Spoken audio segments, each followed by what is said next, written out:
here. Tonight, a Wiregrass Animal Shelter serving the community for almost 40 years is at risk of closing its doors for good. The shelter now asking the community for help staying open and taking care of their dogs and cats. WDHN's Brian Boggiano is in Enterprise with the latest all new at 10. SOS Animal Shelter here in Enterprise, a lifeline for cats and dogs across the Wiregrass. But now rising costs, threatening layoffs, possibly even closing the facility itself. To prevent that from happening, owners are now asking the community for help.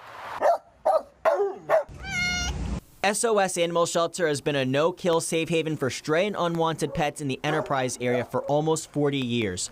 But as the cost of food, operations, and medicine continue to rise, owners say the shelter could close in as little as 2 months.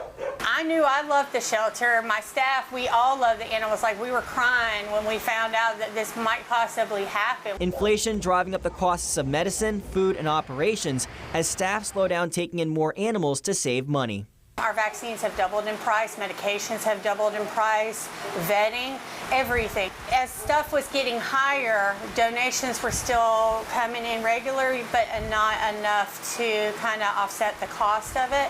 About 125 dogs and cats call the shelter their home, waiting for families to bring them to their forever homes and make new friends. Speaking of which, I think I found some new friends. Isn't that right? His name, Cloud, and he loves playing, sleeping, and eating reporter shirts. Duke, an American bulldog who survived the All Breeds fire in 2018, has lived at the shelter since. For all of their pets in the community, Stanton says layoffs or closures would be devastating. The last thing we want to do is close the doors, to the public or to anybody finding a home. These animals depend on us to find them homes. Stanton started a GoFundMe page to help with costs, and she thanks the community for all of their help so far. They have come in with open arms, like, how can we help?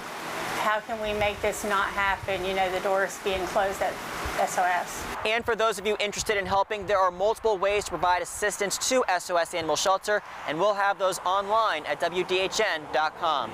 For now, in Enterprise, Brian Boggiano, WDHN News for the Wiregrass.